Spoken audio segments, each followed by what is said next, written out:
Your honour, ये ताज़ीरात हिंद दफा 161 IPC section 5B anti corruption का केस है। योर ऑनर, कॉरपोरेशन के एक कर्मचारी ने अपनी ड्यूटी करने के बजाय 10,000 रुपया रिश्वत मांगी शारदा केमिकल्स से ठेका दिलाने के एवज। पुलिस ने उसे रंगे हाथों गिरफ्तार किया और वो नोट उसके कब्जे से बरामद किए योर ऑनर, जिसके ऊपर पुलिस के दस्तखत थे। ये है योर ऑनर भोली भाली सूरत वाला वो डिसऑनेस्ट कर्मचारी। ऑब्जेक्शन योर ऑनर, जब तक केस साबित नहीं होता मेरे मुवक्किल को डिसऑनेस्ट करप्ट नहीं कहा जा सकता। इसकी भोली भाली सूरत की तरफ इशारा करना अदालत को भड़काना है योर ऑनर। Objection sustained. मुलजिम पर इस तरह के इल्जामात न लगाए जाएं।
योर ऑनर, अब मैं अपना केस गवाहों के जरिए पेश करूंगा। मेरे पहले गवाह हैं शारदा केमिकल्स के मालिक मिस्टर शारदा प्रसाद।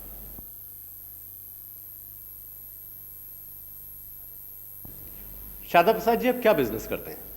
दवाएं बनाना, हॉस्पिटल्स और कॉरपोरेशन को सप्लाई करना। आप मुल्जिम सुरेश चंद को पहचानते हैं? जी हां, अच्छी तरह से। इनके बारे में क्या जानते हैं? ये कॉरपोरेशन के परचेज डिपार्टमेंट में काम करते हैं। आपसे इनका वास्ता कैसे पड़ा? कॉरपोरेशन ने दवाओं का टेंडर निकाला और इन्होंने मुझसे मिलने के लिए कहा। क्यों साहब, मेरा टेंडर क्यों नहीं पास होगा? बात यह है कि ड्रग सेंटर वाले भी टेंडर भर रहे हैं और उनका टेंडर लो होगा। वो कैसे भर सकते हैं? वो तो ब्लैक लिस्टेड थे, मगर 5 साल पहले। लेकिन 5 साल अभी पूरे कहां हुए हैं? देखिए साहब, जिस दिन टेंडर निकला था उस दिन नहीं हुए थे। जिस दिन टेंडर खुलेगा उस दिन हो जाएंगे। लेकिन इसी टेक्निकल बात के लिए तो आपको बुलाया है। चाहूं तो डिस्क्वालीफाई करा दूं और चाहूं तो टेंडर पास करा दूं।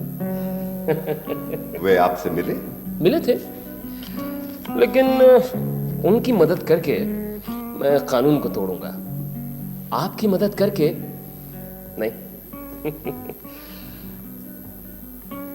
10,000 रुपए दे दीजिए, आपका टेंडर पास हो जाएगा। 10,000? हाँ, बहन की शादी करनी है ना। आप इधर देंगे, मैं उधर दूंगा।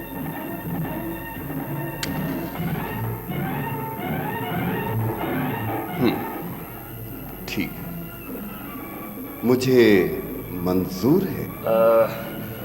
तो कुछ पेश की एडवांस। आपने सही फरमाया। जी जी।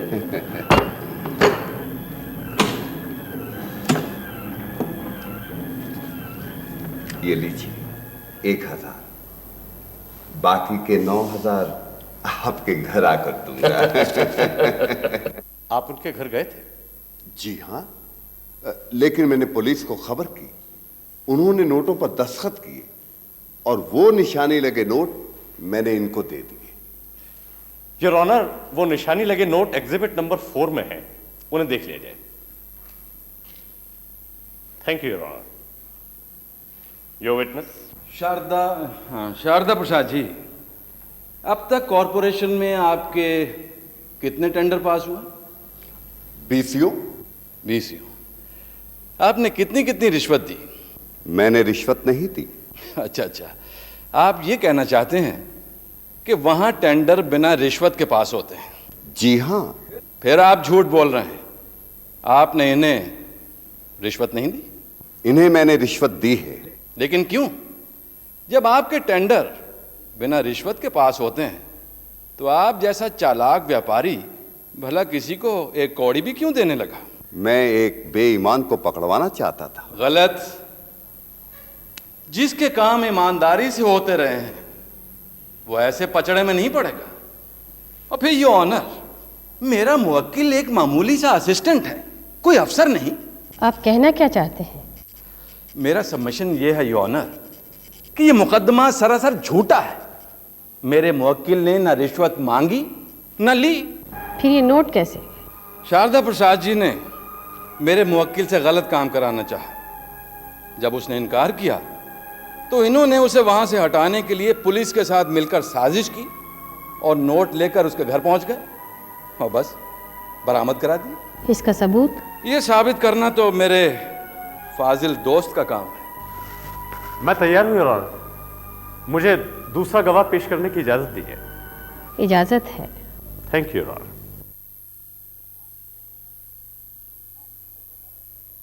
आप गीता पर हाथ रखकर कसम खाइए कि मैं जो कुछ कहूंगा सच कहूंगा और सच के सिवा कुछ नहीं कहूंगा। हम जो कुछ कहेंगे, सच के अलावा कुछ नहीं कहेंगे। अब आप जो कहो सो बोले। गिरधारी लाल जी, आप कहाँ रहते हैं? प्रेस रोड, क्वार्टर नंबर 4 में। सुरेश चंद को जानते हैं? हाँ, सुरेश चंद हमारे पड़ोसी हैं, क्वार्टर नंबर 3 में रहते हैं।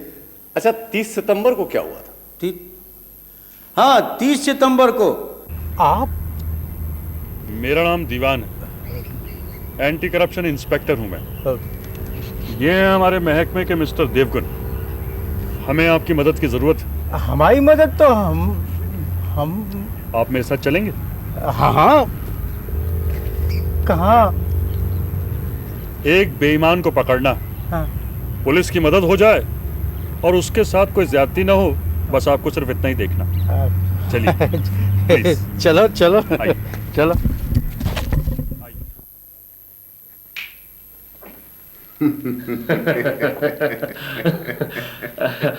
बस समझिए आपका काम हो गया। You are under arrest. आप कौन है? अंदर घर में कैसे आ गए आप लोग? क्या चाहते हैं आप? मैं हूँ इंस्पेक्टर दीवान एंटी करप्शन। तो फिर मैं क्या करूं? आप क्या करें? हाँ। आपने रिश्वत ली है। आपके पास क्या सबूत है कि मैंने रिश्वत ली है? सबूत है, ये हमारे दस्तखत किए हुए नोट। जी गिरधारी लाल जी, देख लीजिए, आपके सामने है ये दस्तखत किए हुए नोट हमारे। बिल्कुल, और इनसे बरामद हुए। आप लोग मुझे फंसा रहे हैं। ये फंसा नहीं रहे हैं, आपने रिश्वत ली है। नहीं, ये सच्चाई है।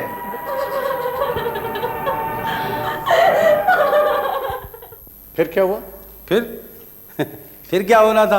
पुलिस ने इनको नोट लेते हुए रंगे हाथों पकड़ लिया। फिर आपने क्या किया? हम हमको क्या करना था? बस यहाँ गवाही देने चले आए। ये पॉइंट नोट किया जाए योर ऑनर। हाँ साहब, ये पॉइंट नोट किया जाए। गवाही। Your witness. गिरधारी लाल जी, जी। आप कहाँ रहते हैं? Press road, quarter number 4। Suresh Chand आपके पड़ोसी हैं? जी हाँ, 3 नंबर, ये 3 नंबर में रहते हैं। आपकी सुरेश चंद से किस बात पर लड़ाई हुई थी? हमारी कोई लड़ाई पड़ाई नहीं। आप झूठ बोल रहे हैं। हम सच आपके लड़के ने हाँ। इनकी बहनों को छेड़ा और इन्होंने आपके लड़के को पीटा, इसलिए आप झूठी गवाही देने यहां चले आए। ये सरासर झूठ है। ये सरासर सच है, क्योंकि बिना दुश्मनी के कोई पड़ोसी अपने पड़ोसी के खिलाफ गवाही नहीं देता। हम गवाही देने इसलिए आए हैं कि पुलिस ने 9,000 रुपए रिश्वत के इनके हाथों से वसूल किए, पकड़े, बरामद किए। आपको कैसे पता कि वो नोट रिश्वत के थे? मैं कह सकता हूं योर ऑनर, क्योंकि मेरे पास ये टेप रिकॉर्डर है। मैं मुलजिम से कुछ सवाल करना चाहता हूं योर ऑनर। इस स्टेज पर? Yes your honour. मैं सिर्फ ये पूछना चाहता हूं कि इसमें जो कैसेट है जिस वक्त वो रिकॉर्ड किया गया ये वहां मौजूद थे या नहीं? क्रॉस सिर्फ इस कैसेट तक होगा। मुझे मंजूर है। आप किसी नरेश कुमार को जानते हैं? जी, नरेश कुमार? जी हाँ, शायद आपके रिश्तेदार भी हैं। जी हाँ। आप उनके साथ एंटी करप्शन के इंस्पेक्टर मिस्टर शरद कुमार के किसी रिश्तेदार के यहाँ गए थे? रिश्तेदार? कौन रिश्तेदार? श्री महेश चंद्र। आप ये क्या बेमानी बेमतलब इररिलेवेंट सवाल क्यों पूछ रहे हैं? इसलिए कि ये कैसेट वहां रिकॉर्ड हुआ जहां पर ये पुलिस पर दबाव डलवाने के लिए गए थे, और एक सवाल के जवाब में इन्होंने माना कि इन्होंने रिश्वत ली है।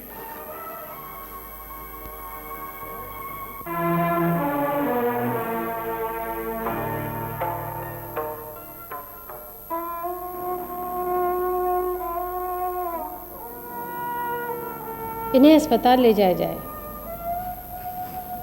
अगली तारीख बाद में मुकर्रर होगी। क्या हुआ? सर दर्द से फटा जा रहा है, मेरी जान लेकर रहेगा ये। ऐसा ना कहिए, आप बिल्कुल ठीक हो जाएंगे। माँ जी डॉक्टर महाजन को लेने गई हैं। नहीं, मुझे कोई ठीक नहीं कर सकता। मुझे सजा होगी, मैं जेल जाऊंगा, मैं मर जाऊंगा। आपको मेरी कसम, अपने मुन्ने की कसम, ऐसा न कहिए, ऐसा न कहिए। मुझे कोई नहीं बचा सकता, मुझे कोई नहीं बचा सकता। मुझे सबने खा लिया।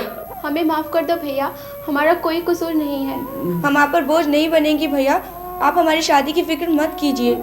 भैया हमें और कुछ नहीं चाहिए भैया, बस आप ठीक हो जाइए। भैया आप ठीक हो जाइए भैया, हमें और कुछ नहीं चाहिए, कुछ नहीं चाहिए भैया, बस आप ठीक हो जाइए। आपके सिवा मेरा और कोई नहीं है।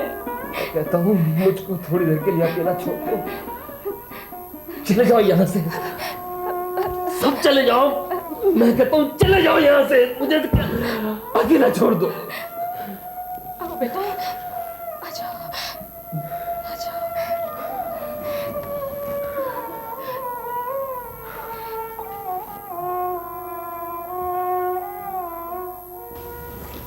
आइए डॉक्टर साहब।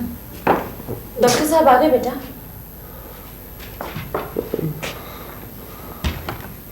बैठे। बेटे हैं आपके? जी। देखिए, अगर आप बुरा ना मानिए तो थोड़ी देर के लिए बाहर चली जाइए, मैं इस अकेले में बात करना चाहता हूँ। जी। हाँ साहब बताइए, क्या तकलीफ है आपको? नींद नहीं आती, सर दर्द से फटा जा रहा है, दिल में दर्द होता है।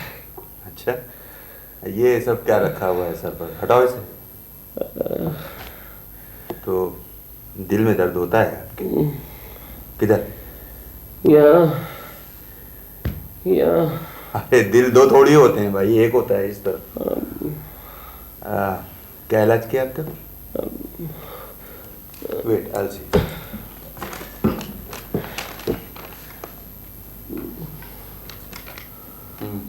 कुछ फायदा हुआ इससे? नहीं। होगा भी नहीं। तुम्हारी माँ बता रही थी कि तुम पर कोई मुकदमा चल रहा है, किस बात पर? देखिए, मैं डॉक्टर हूँ, डॉक्टर, कोई जज या पुलिस नहीं। बतलाइए। रिश्वत लेने पर। तुमने रिश्वत ली थी? वकील कौन है तुम्हारा? दीनदयाल भटनागर। ओह, वो तो बहुत बड़े वकील हैं भाई। सुना है बड़े से बड़े झूठ को सच बनाकर पेश कर देते हैं सबके सामने। वो तो तुम्हें बचा लेंगे। मुझे कोई नहीं बचा सकता, मुझे सजा होगी। उनके पास सबूत है। कैसा सबूत? वो लोग जिन्होंने मुझे रिश्वत लेते देखा है। मेरा टेप किया हुआ बयान। तुम्हें पूरा यकीन है कि तुम बच नहीं पाओ? नहीं। कल मेरी क्लिनिक में आ जाना।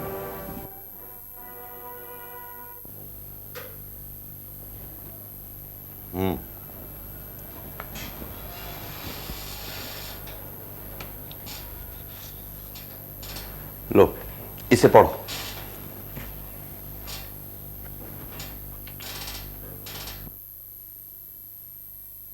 गुड, समझे? इसका मैंने हिंदी में भी अनुवाद किया है, सुनो। चीजों के होने या ना होने से तकलीफ होती है, लेकिन उस तकलीफ से कहीं ज्यादा तकलीफ उनके बारे में सोचते रहने से होती है। देखो, ये एक बड़ा सच है, बहुत कड़वा है मगर है। देखो, तुम्हें ज्यादा से ज्यादा कितनी सजा होगी? 3 साल की? मेरी मानोगे? काटा हो। क्यों पालते हो जिंदगी भर के लिए blood pressure, insomnia, heart attack? मेरी बहनें हैं, भाई है। तुम्हारी माँ ने बताया था मुझे कि जो गलती तुम्हारे माँ बाप ने की उसकी सजा तुम भुगत रहे हो। ये रिश्वत जो तुमने ली शायद न लेते, लेकिन अब ये मानकर चलो कि गलती हो गई और उसका इलाज है।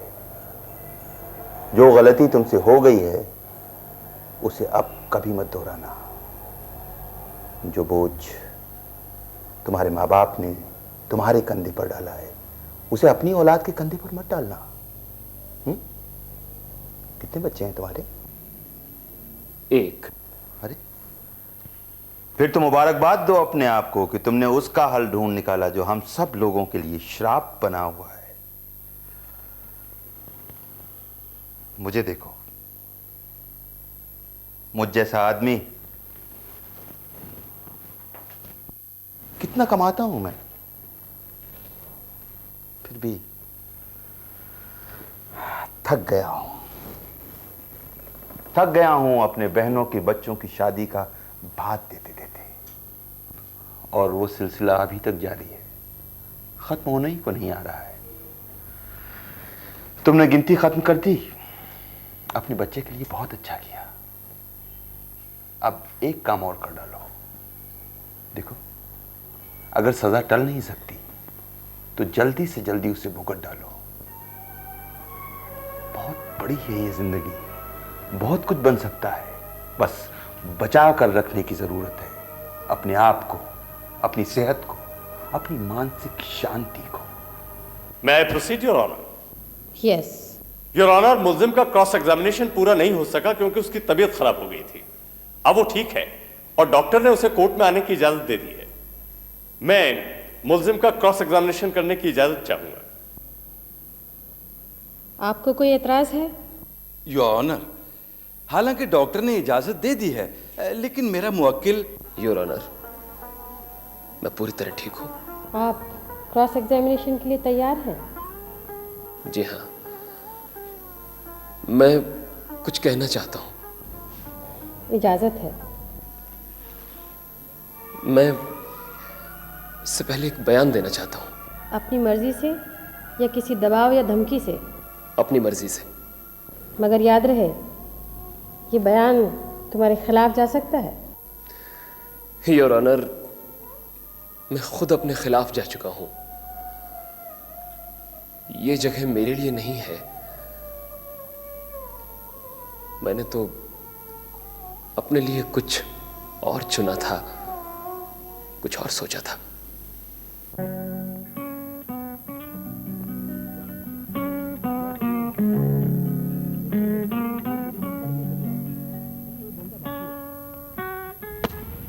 यार, मैं तो बोर हो गया।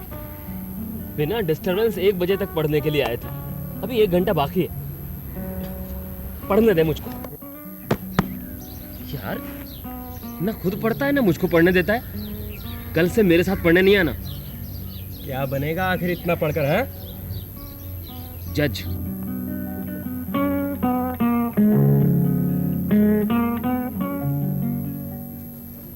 तो तू जज बनना चाहता है? कर जिंदगी ख्वार। बीए के बाद एलएलबी कर, फिर 3-4 साल कंपटीशन में बैठ, बन जा मुंसिफ। लेकिन पाएगा क्या? गुरु, कुछ ऐसा कर जिससे कुछ हाथ लगे। हाँ, बेईमानी से, रिश्वत से, ब्लैक मार्केटिंग से। मुझे भी अपनी तरह बनाना चाहता है। बना तो जज ही बनूंगा और एक एक भ्रष्टाचारी, बेईमान चोर को सलाखों के पीछे पहुंचा दूंगा।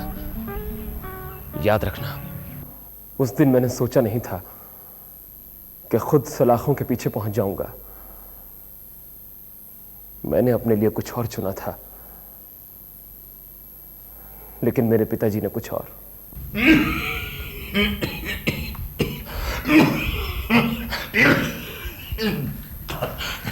पिताजी, मैं पास हो गया, फर्स्ट डिवीजन में। आज तूने मेरी एक बहुत बड़ी फिक्र दूर कर दी बेटे। अब मेरे सारे काम पूरे हो जाएंगे। मेरे साहब ने कह रखा है कि तेरे बीए पास होते ही वो तुझे नौकरी दे देंगे। नौकरी? कॉर्पोरेशन में? क्यों? मैंने अपनी सारी उम्र वहां गवा दी, दिन रात काम करके ये तमाम मोल ले लिया, सिर्फ एक उम्मीद में कि एक दिन तुझे वहां नौकरी मिल जाएगी। मैं आगे पढ़ना, लॉ करना चाहता हूं। नहीं बेटे, तू आगे नहीं बढ़ेगा, तू अब नौकरी करेगा। लेकिन मैं... सुन, आज चल मेरे साथ।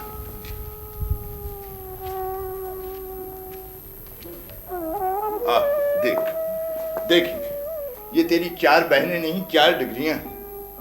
वो 23 की होने को है, वो 21 की, और इन दोनों का भी 3-4 साल में ब्याह करना ही पड़ेगा। और इसके अलावा छोटे भाई की पढ़ाई का खर्चा। मैं इन सबको नहीं ब्याह सकता। मुझे रिटायर होने में सिर्फ 1 साल बाकी है। इनकी नैया तुझे पार लगानी है बेटे।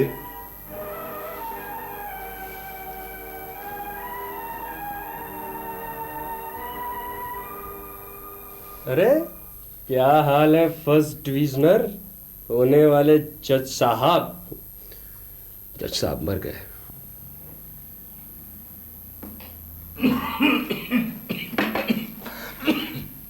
आ गया?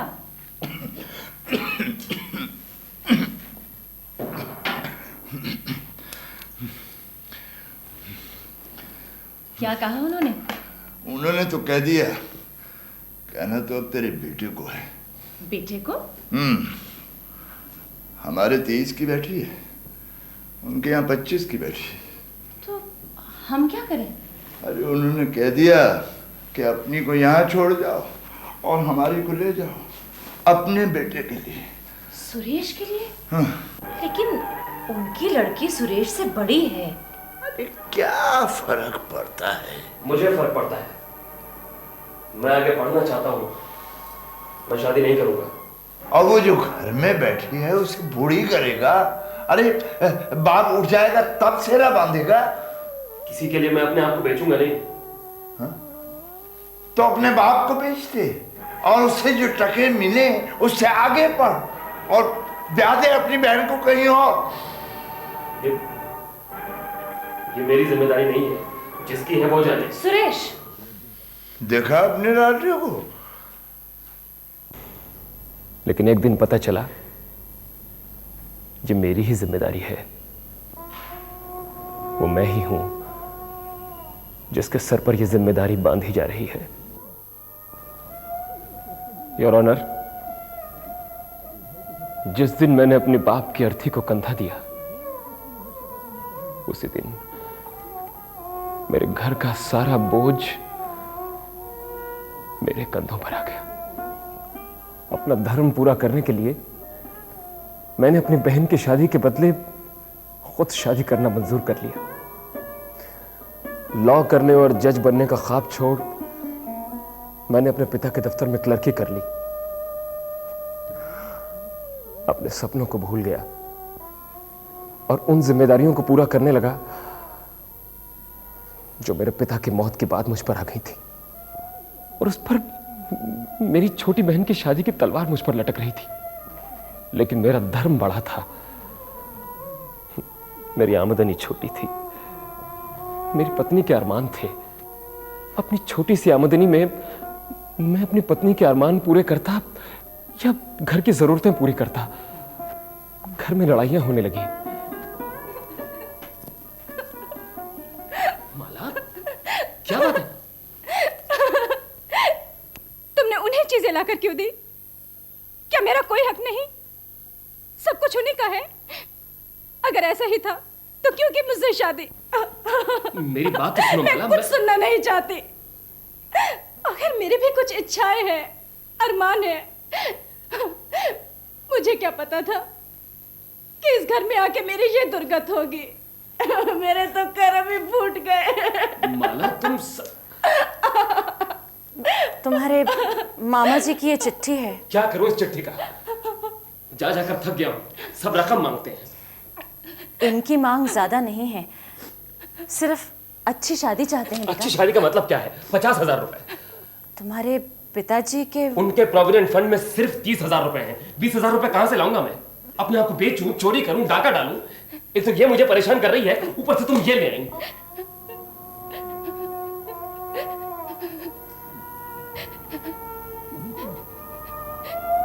मामा और मां के कहने पर मुझे अपनी छोटी बहन की शादी तय करनी पड़ी।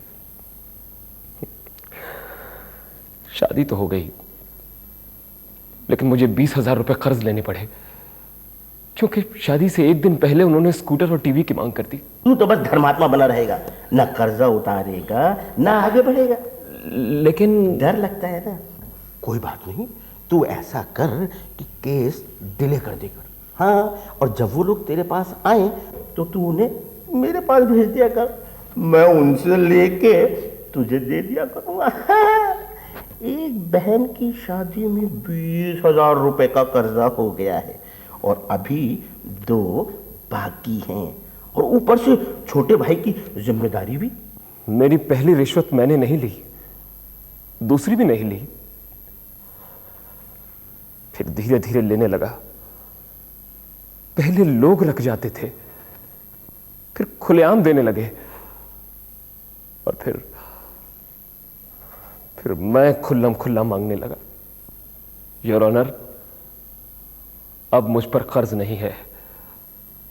मेरा एक बच्चा है, बहनें कॉलेज में पढ़ती हैं, भाई पब्लिक स्कूल में पढ़ता है। सिर्फ मैं करप्ट हूं। मुझ पर जो भी इल्जामात लगाए गए हैं योर ऑनर, वो सही है। तुम अपना जुर्म कबूल करते हो,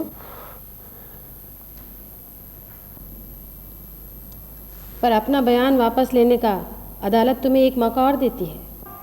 मुझे सिर्फ जीने का मौका चाहिए योर ऑनर।